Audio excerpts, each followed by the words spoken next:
Hello and welcome to the West Asia Post. I am Ghadi Francis and this is our weekly show where we bring you all the latest updates and stories from this region that I call home. Today our top story is about two great rivals in the region, Saudi Arabia and Iran. Now Iran has been sending mixed signals to the Kingdom of Saudi Arabia. One day, Tehran says the embassies should be reopened in both countries. The next day, Tehran warns Saudi Arabia against relying on Israel. So the question is Iran really trying to mend ties with its greatest rival in West Asia? Our next report tells you the details. Iran and Saudi Arabia have a long history of being rivals. Shiite Iran and Sunni Saudi Arabia have been fighting proxy wars across West Asia. In Yemen, the Houthi rebels are backed by Iran.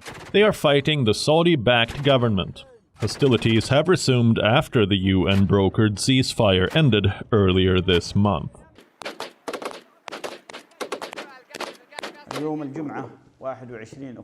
Today, Friday, October 2, there was an attack by two baby-trapped aircrafts on Al Dhaba oil port. The first strike was at 11:05 GMT between the ship and the buoy, and the second strike at approximately 11:20 GMT, and it was closer to the ship. Iran has backed both Shiite political parties and armed groups in other parts of West Asia.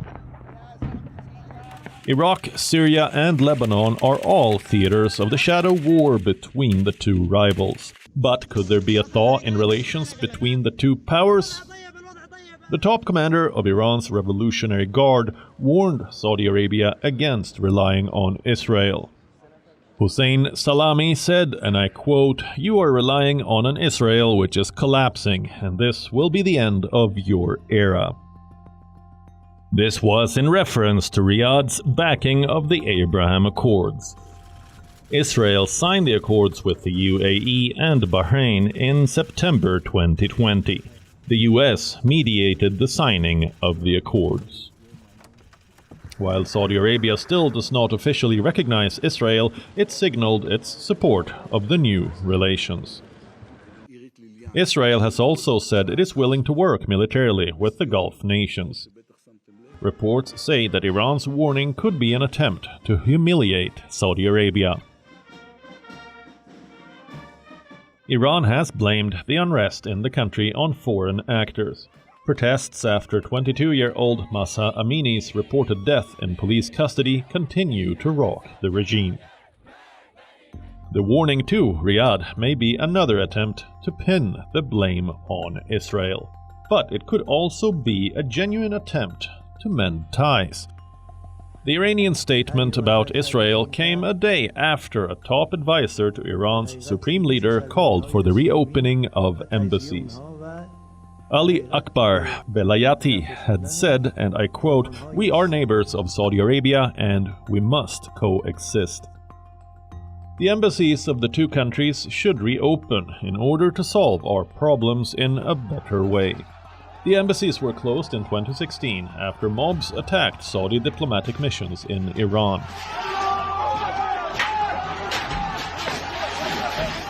Iran and Saudi Arabia have been in direct talks to mend relations since last year. 5 rounds of talks have occurred in Baghdad between the two nations. The last round of talks took place in April. Iran's outreach to the Saudis also comes as relations between the kingdom and the US are at a low. The US has deep security ties with the Gulf nations, but the OPEC nations recently agreed to cut oil production, which led to fury in Washington. The US even accused Saudi Arabia of not choosing a side in the Russia-Ukraine war. This is because the decision to cut oil production was taken with Russia during an OPEC Plus meeting. Saudi Arabia has denied these allegations. It has also voted against Russia at the UN recently. The Gulf states have said it was a purely economic decision to cut oil production. Meanwhile, Iran has been accused of providing Russia with drones for its war in Ukraine. Kyiv has degraded diplomatic ties with Tehran. It has also called for sanctions on Iran for helping Russia. Tehran has denied the allegations that it is helping Russia. Within this geopolitical context, both Iran and Saudi Arabia have recently faced the ire of the US. Reports of them trying to mend ties will probably agitate Washington further. Perhaps this is why the US seems to be reaching out to Riyadh. On Tuesday, the US released this statement. We've taken note since the OPEC Plus cut that Saudi Arabia voted against Russia at the United Nations and also pledged $4 million to support Ukraine's reconstruction and humanitarian needs. These steps do not compensate, though, for the production cut, but they are noteworthy. And we'll be watching to see what Saudi Arabia does over the coming weeks, and we'll inform our consultations and review. West Asia Bureau, WION World is One. We have an update about the historic maritime deal between Lebanon and Israel. We will take a look at what's happening in Palestine and Qatar, and much more lined up for you in this edition of the West Asia Post. But first, as usual, let's take a quick look at what's making the headlines across West Asia. The Iraq's parliament has approved the cabinet put forth by Mohammed Shia al-Sudani. Parliament voted to appoint 21 ministers in key roles. This breaks over a year of political deadlock in the nation. Al-Sudani will head the new government as prime minister. Saudi Arabia's finance minister announces that Chinese President Xi Jinping is expected to visit the country. Xi Jinping has only left China to visit Uzbekistan and Kazakhstan since the COVID pandemic began. Israel to go to polls for the 5th time in 4 years on Tuesday. Upcoming polls dominated by talks of the possible return of former Prime Minister Benjamin Netanyahu. Experts predict smaller parties will be key to government formation again.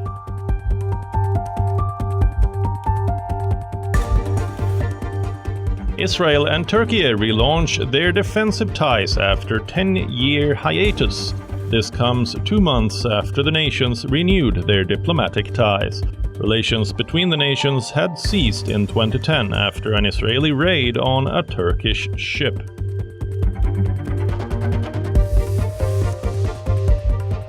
Turkish defense company Baykar announces that it will complete the construction of its manufacturing plant in Ukraine in 2 years.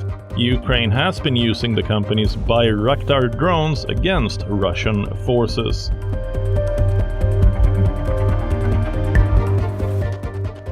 Iran's Revolutionary Guards say they have foiled a bomb attack in the southern city of Shiraz.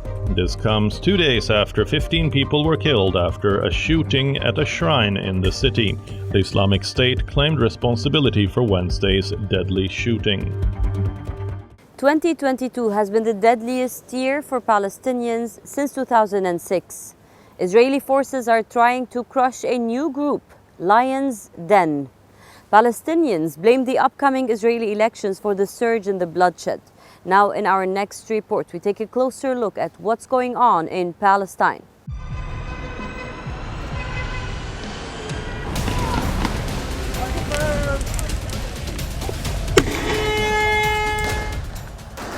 The UN has called this year the deadliest in the West Bank since 2006. Over 180 Palestinians have been killed this year. Mass funerals are a common sight in the occupied Palestinian territories.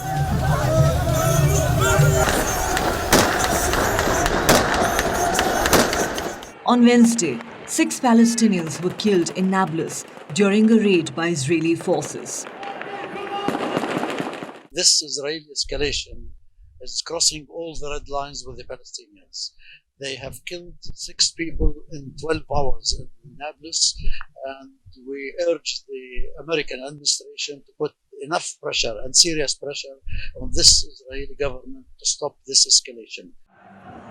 Palestinians think the escalation of violence is partly due to the upcoming elections. Israel is going to polls for the 5th time in 4 years. Violence ahead of elections is a common phenomenon for Palestinians. What's being announced in the Israeli media outlets is only related to election campaigns for the next elections. We are in Jenin camp, ready for any Israeli aggression. The Israeli policy is to confiscate lands and expel its residents and to put them in separated areas, whether there are elections or there aren't. But during the election campaign, there is an increase in Israeli confiscation, arrests, aggressions, because the candidates want to gain more votes, because the radicals control the atmosphere in Israel. The government wants to gain more radical votes. The Palestinians and the Palestinian blood are the card used for past 15 years, since it was used by former Prime Minister Benjamin Netanyahu during his election campaign by expressing to the Israeli right wing what he will build more settlements on the Palestinian land and how he will raid cities. It's all at the expense of the Palestinian blood. We are freedom fighters, but unfortunately the whole world see us as terrorists. The Palestinian, who is now a fighter, aged 20, 22, 25-year-old, didn't see a successful political process. He only witnessed killing and raids. Israel's Prime Minister Yair Lapid made a statement after the military action in Nablus.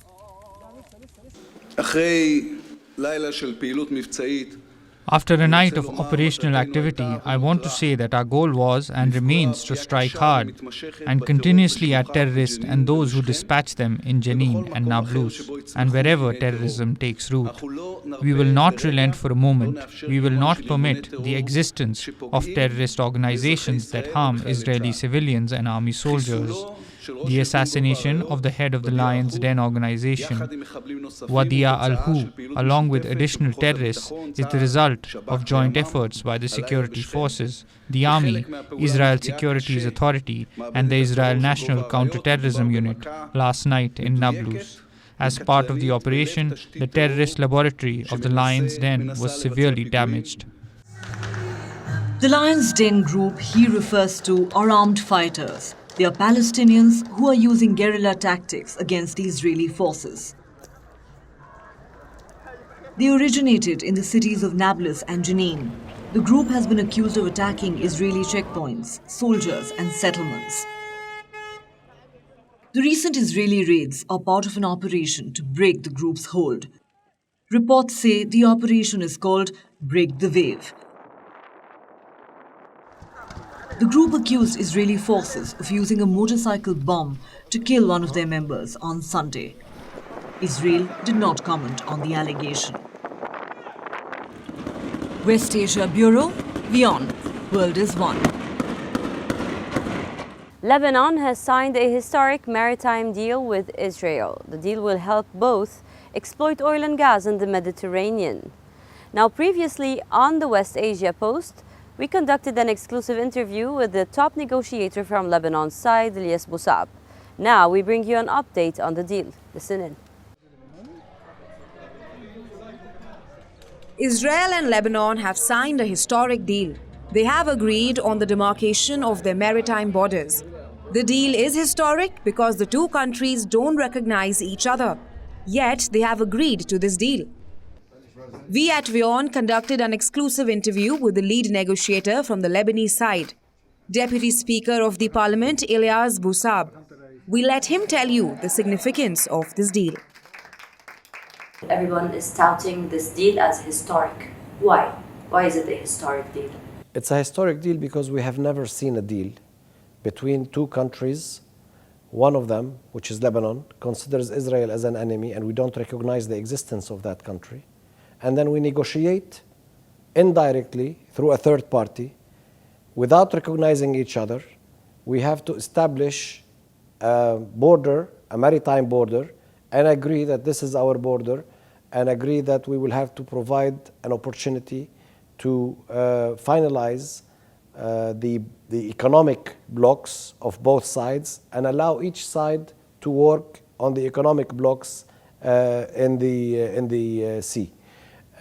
It's historic because we have never seen a case like that in history. where two countries don't recognize each other, don't have a relationship with each other, don't have any kind of relation. They negotiate through a third party, they reach a deal, they reach an agreement, and each part thinks that they have achieved what they wanted from it. For our viewers, what will Lebanon benefit from this? First of all, is there like Lebanon is going through... a reading of how much it will benefit, how long it will take us to benefit? We will start seeing results not through extracting gas immediately, of course, that would take some time. But once you have a company like Total starting the work and moving into Lebanon, and then we have the stability, and then we have the embargo that was forced on Lebanon by the international community. That will be lifted? And exactly. When the president of the United States spoke with the Lebanese president, he told him, you know, this is going to bring to Lebanon prosperity. We're going to see more and more international investment in this country. And what we hope to do next is to start enforcing and working to finalize the reform laws that we are working on in the parliament, elect a new president, select a new government that is ready and able to work with the international community and the Arab world, and basically start taking off. We have set the ground for a new chapter in Lebanon, and that chapter will start fresh. We will have potential wealth in our sea, and the IMF will work with us with a different mentality at this point. So we will start seeing results, but slowly we will be reaching where we need to reach to find a full recovery for the economic situation that we're in. The two sides did not negotiate with each other directly. The deal was signed with the help of US mediation. It helps both states access offshore oil fields. This will come as a boost to Lebanon's economy, which has been in crisis since 2019. I think what's important now that we've reached this milestone is not just this milestone, but what happens from here. And I truly believe and hope that this can be an economic turning point in Lebanon for a new era of investment and continued support to lift up the economy and make sure that whatever arrangements happen, they're done openly, transparently, and making sure that the benefits are felt directly by all the Lebanese people. Reports also say that the deal was concluded in record time in view of the upcoming elections in both nations. The current Israeli government projected the deal as a victory for the country. When signing the deal, the Israeli Prime Minister Yair Lapid said that the deal meant that Lebanon had recognized Israel. This is a diplomatic achievement. It's not every day that an enemy country recognizes the state of Israel in a written agreement in view of the international community. It's not every day that the United States and France stand behind us and provide security and economic guarantees for an agreement. This is also an economic achievement. Yesterday, gas production began from the Karish platform. Israel will receive 17% of the profits from the Kana Sidon field, the Lebanese field. This money will go into Israel's economy and will be used for health and welfare, education and security. The Lebanese president, Michel Aoun, later said that the deal was purely technical. He said that it would have no political dimensions or impacts that contradict Lebanon's foreign policy. For Lebanon, the country I'm currently standing in, Thursday, 27th October 2022 will be marked as the beginning of a new era. This is what Lies Boussab, the Deputy Speaker of the Parliament, the head Lebanese negotiator, had to say earlier at the presidential palace, right after the Lebanese President Michel Aoun signed the letter that agrees on a landmark US brokered deal between Lebanon and Israel.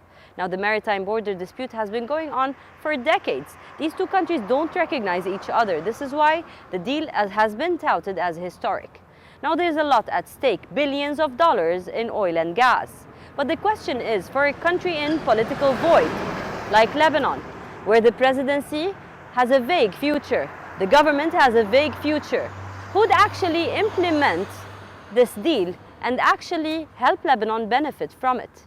The question is for the future to answer. Until then, we'll be reporting from Beirut, Radi Francis for WION, World is One. And now to Doha. Qatar has faced intense criticism since the day it was set to host the 2022 FIFA World Cup. Now recently, the Australian football team released a video demanding more from Qatar. The country has faced heat over its labor policies and its human rights record. Now, Qatar's emir spoke out against the campaign of criticism. We tell you more.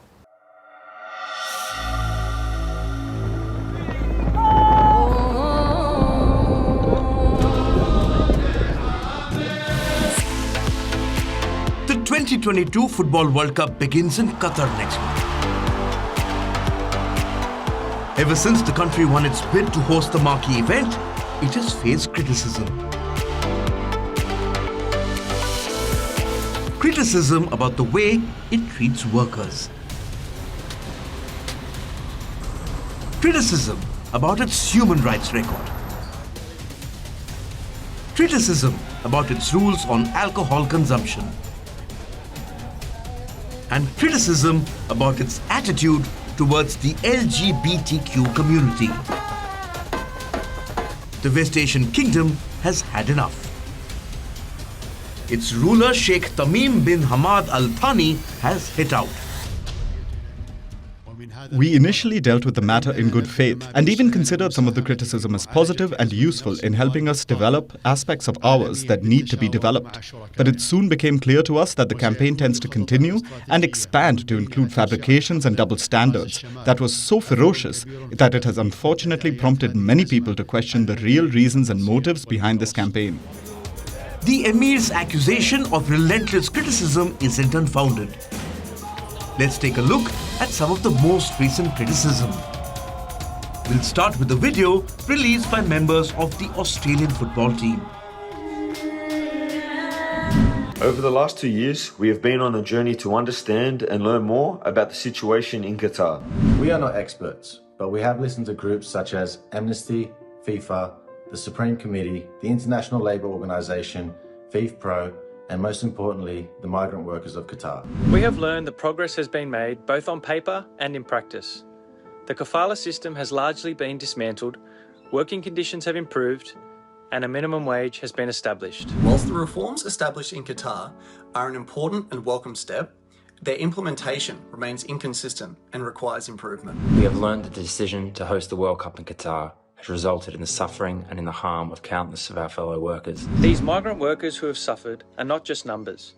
Like the migrants that have shaped our country and our football, they possess the same courage and determination to build a better life. As players, we fully support the rights of the LGBTI+ people. But in Qatar, people are not free to love the person that they choose. Addressing these issues is not easy, and we do not have all the answers. We stand with FIFPro, the Building and Woodworkers International, and the International Trade Union Confederation, seeking to embed reforms and establish a lasting legacy in Qatar. Danish footballers are not travelling with their families. The Danish Football Association said they want to contribute as little as possible to Qatar's profits. This is to protest Qatar's human rights record. The French Football Federation has said it would send a delegation to Qatar. This would be to check on the working conditions of migrant workers. The United States has publicly urged Qatar to be patient with football fans. We want to make sure, and I think we've said this publicly, we want to make sure that law enforcement for the Qataris is in the right place. We want to make sure that in the ministries there is a level of patience and tolerance for what the world brings when you invite the world to your country. Qatar says it has been trying to change things in light of the criticism.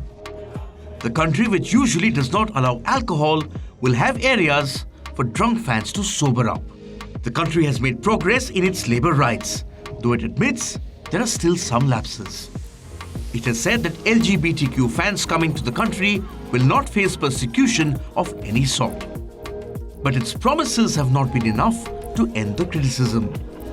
It seems tensions have devolved into a clash of cultures.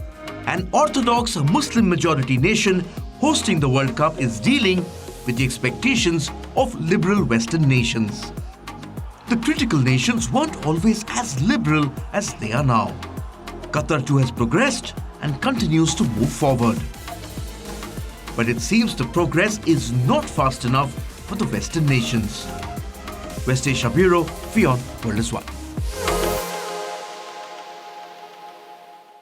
The olive harvest season is underway in West Asia.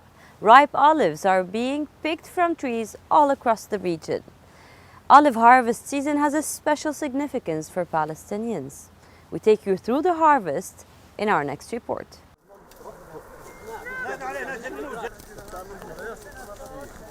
It's that time of the year again. The olives in West Asia are ripe for the harvest. Harvesting activities take place across West Asia, but they have a special symbolism in Palestine. Olive trees signify the bond of Palestinians with the land. They've been harvesting from the trees for centuries. Some trees are hundreds of years old. Across the occupied West Bank and the Gaza Strip, Palestinians have begun to pick the fruit. Women dress in traditional clothes and perform folk dances to welcome the harvest. So how will the olives be used? Some will grace the plates of households. Many West Asian dishes involve olives. But most of the olives will be pressed into oil. The olive oil industry is one of the largest sources of trade and income in Palestine. It is sold within Palestine and abroad. This year, a bumper harvest of the crop is expected in West Asia, and global olive oil prices are set to be high too. During the summer, wildfires had destroyed crops in other olive-producing nations like Spain and Italy. Palestinians hope that the olive oil fetches much-needed funds for the occupied regions. They also hope this harvest would not see usual hostilities. Israeli settlers and Palestinians have clashed during the harvest season for years. Reports say the settlers have picked or damaged Palestinian olives this year as well. Palestinians have reported cases of Israeli soldiers picking their crop too.